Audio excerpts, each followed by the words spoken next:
नमस्ते दोस्तों। Mobile dairy software में आपका स्वागत है।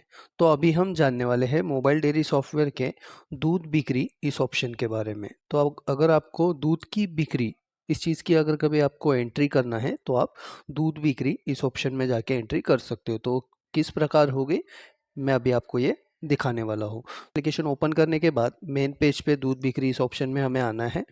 दूध बिक्री में आने के बाद में हमें सबसे पहले रेट चार्ट सेट करना होता है दूध बिक्री के लिए। तो रेट चार्ट आप अलग से सेट कर सकते हो। तो बाद में 3 डॉट पे क्लिक करने के बाद दर चार्ट पे हमें क्लिक करना है। तो आप यहाँ पे देख सकते हो रेट चार्ट हमारा सेट है। तो इस प्रकार से रेट चार्ट सेट करने के बाद हमें आना है दूध बिक्री ग्राहक में। यहाँ से हमारे नए ग्राहक हम जोड़ सकते हैं। तो दूध बिक्री ग्राहक में आने के बाद हमें यहाँ पे राइट कॉर्नर पे प्लस के बटन पे क्लिक करना है। प्लस के बटन पे क्लिक करने के बाद में हमें यहाँ पे कोड डालना होता है। जो भी आप कोड देना चाहो दूध बिक्री ग्राहक को दे सकते हो। तो कोड डालने के बाद में यहाँ पे नाम, फ़ोन नंबर और उसके बाद दूध प्रकार टैप करे पे क्लिक करके गाय या भैंस का आप दूध बिक्री करना चाहते हो तो वो आपको यहाँ पे सिलेक्ट कर लेना है।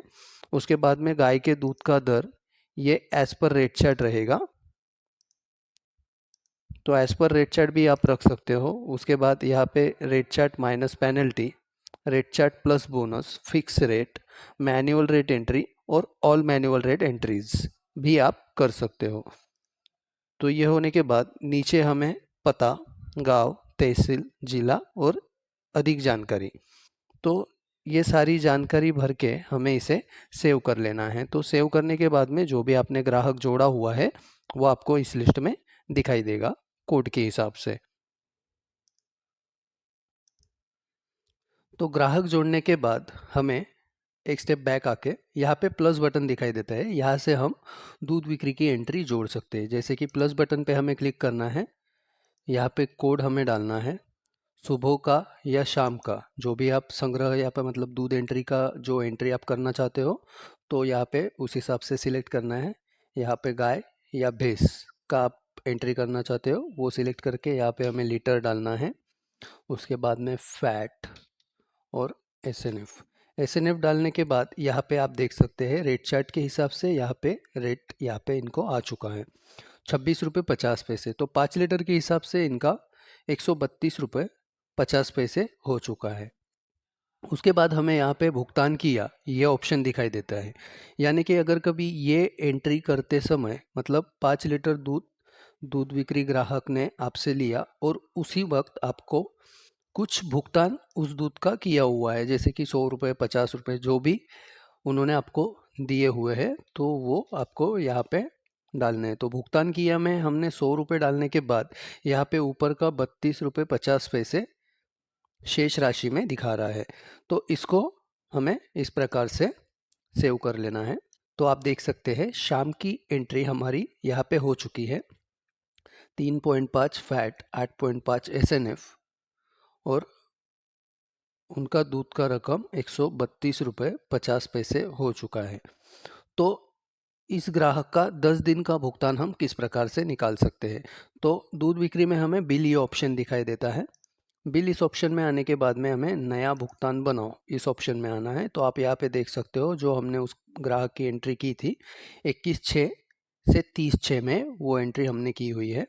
10 दिन का यहाँ पे भुगतान हो चुका है। मैंने उदाहरण के तौर पे आपको यहाँ पे एक एंट्री करके दिखाया हुआ है। तो इस हिसाब से उनका टोटल लीटर हुआ है 10, उनका रेट आया है 26 रुपये 50 पैसे और टोटल रकम यहाँ पे दिखा रहा है 265 रुपये।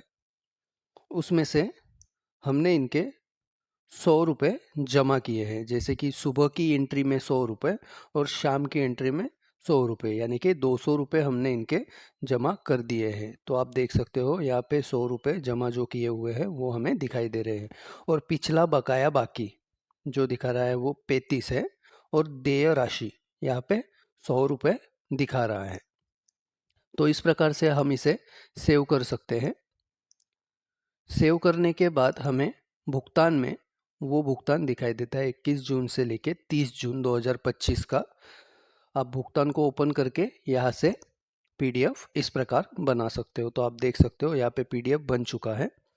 तो आपको अगर कभी व्हाट्सएप पे ये पीडीएफ किसी को भेजना है प्रिंट के लिए, तो वो भी आप यहाँ पे क्लिक करके कर सकते हो, या इसे पीडीएफ भी इस प्रकार से सेव कर सकते हो। तो ये होने के बाद अगर 10 दिन का भुगतान रेडी होने के बाद कोई कस्टमर आपको उनका पिछला बकाया बाकी देना चाहता है, तो आप उसकी एंट्री ग्राहक खाता इस ऑप्शन में से कर सकते हो। तो ग्राहक खाता में आने के बाद में आप यहाँ पे कस्टमर्स के नाम आपको दिखाई देंगे, जिन जिन कस्टमर का जितना भी पिछला बकाया बाकी है वो आपको यहाँ पे दिखाई देता है। जैसे कि 1 नंबर के कस्टमर, इनका 100 रुपये टोटल बाकी है। तो इस पर क्लिक करने के बाद में हमें राशि प्राप्त इस ऑप्शन पे क्लिक करना है। राशि प्राप्त पे क्लिक करने के बाद में हमें यहाँ पे भुगतान कितना, मतलब उन्होंने कितने पैसे हमको कैश में दिए 10 दिन का भुगतान होने के बाद। तो जैसे कि उन्होंने मान लीजिए 50 रुपये दिए, तो यहाँ पे बैलेंस दिखा रहा है 100 रुपये, यानी कि 100 रुपये उनके बाकी है। तो उसमें से अगर उन्होंने आपको 50 रुपये दे दिए हैं, तो यहाँ पे हमें वो रकम डालनी होती है। रकम डालने के बाद में फ़ोन पे या कैश आपने जैसे भी लिए होंगे, तो वो टिप्पणियाँ में हमें डालना है और उसके बाद में इसे इस प्रकार से सेव कर लेना है। तो इस तारीख का भुगतान हमारा हमें कैश में अमाउंट रिसीव करना है, तो इससे पहले हमारा भुगतान सेव नहीं होना चाहिए। तो हमने भुगतान सेव किया हुआ है, इसके लिए वो एंट्री नहीं ले रहा है, तो हम इस भुगतान को डिलीट कर देंगे। और डिलीट करने के बाद में हम ग्राहक खाता में आने के बाद उस कस्टमर के नाम पे क्लिक करेंगे। उसके बाद यहाँ पे जो शेष बाकी 35 रुपये दिखा रहा है उस पर क्लिक करके हम यहाँ पे इस प्रकार से वो रकम जमा कर सकते हैं। तो आप देख सकते हो जो 35 रुपये कुल शेष उनका बाकी था, वो यहाँ पे कैश में 30/6/2025 को जमा हो चुका है। तो इस प्रकार से आप दूध बिक्री की एंट्री या सभी प्रकार के हिसाब दूध बिक्री इस ऑप्शन में से कर सकते हो। मोबाइल डेयरी सॉफ्टवेयर डाउनलोड करने के लिए आपको वीडियो के डिस्क्रिप्शन में जाना है। डिस्क्रिप्शन में जाने के बाद में आपको एक लिंक दिखाई देगा, उस लिंक पे क्लिक करके आप मोबाइल डेयरी सॉफ्टवेयर डाउनलोड कर सकते हो। धन्यवाद।